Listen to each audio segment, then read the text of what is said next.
Hey, what's up, Street Talks? Derek came from the Derek Street Photography blog. So I want to share with y'all this new theory I have about social media slavery. So I think we could all agree that slavery is not a good thing. So obviously, at least in America, there's no more slavery.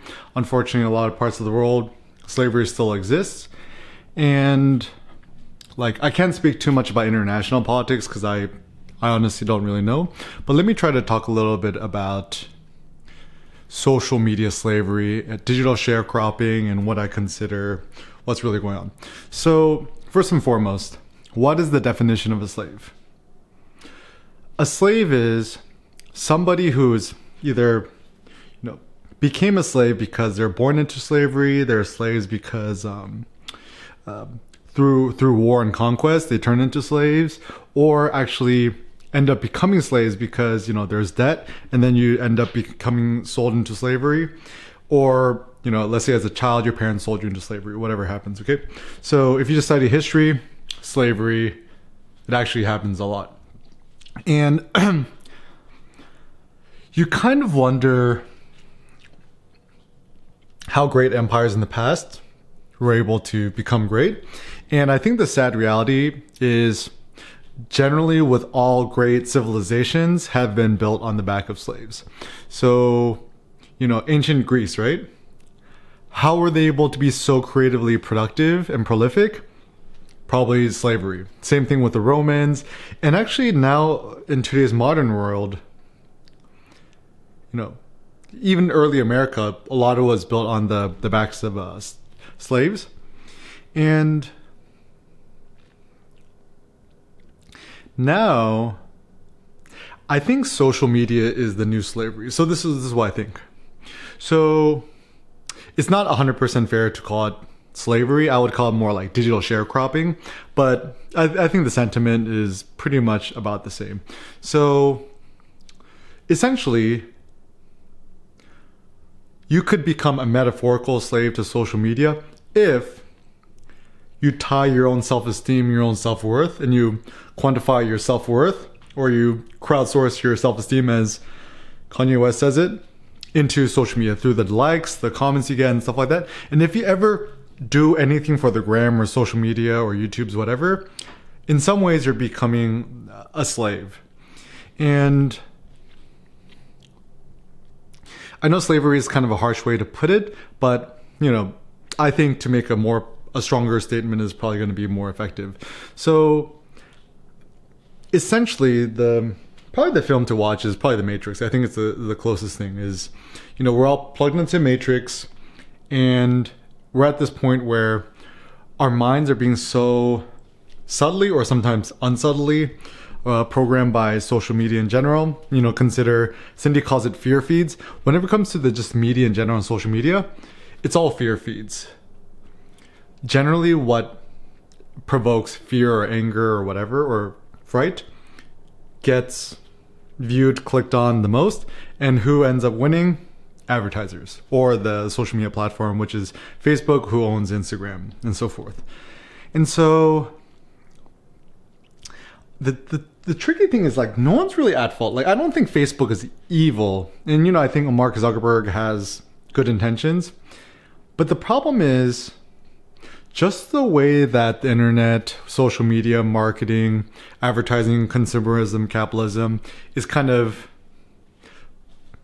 built.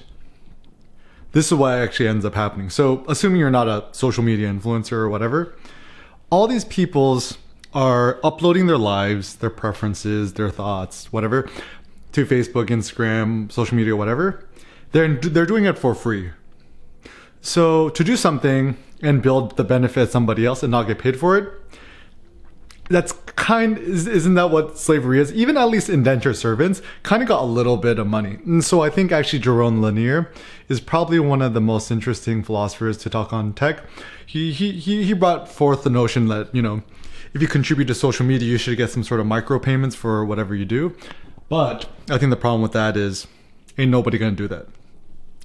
So I think now there are several things you could do as an individual. So first of all, delete your Instagram, stop using social media. That's the basic thing.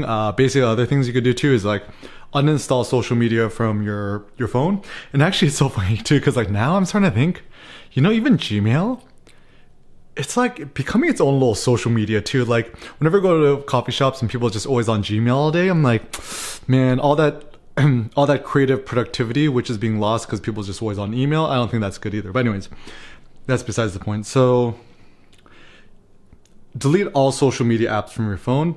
And perhaps like based on my personal experience with my phone, the only really important thing is your phone, Google Maps, Uber/Lyft, texting, phone calls. That's probably it. And I know that for myself, being able to uninstall all that crap and stop using social media the last like maybe 4 years, I could finally think straight. And when you disconnect from social media or the Matrix, remember the scene where Neo gets the thing pulled out?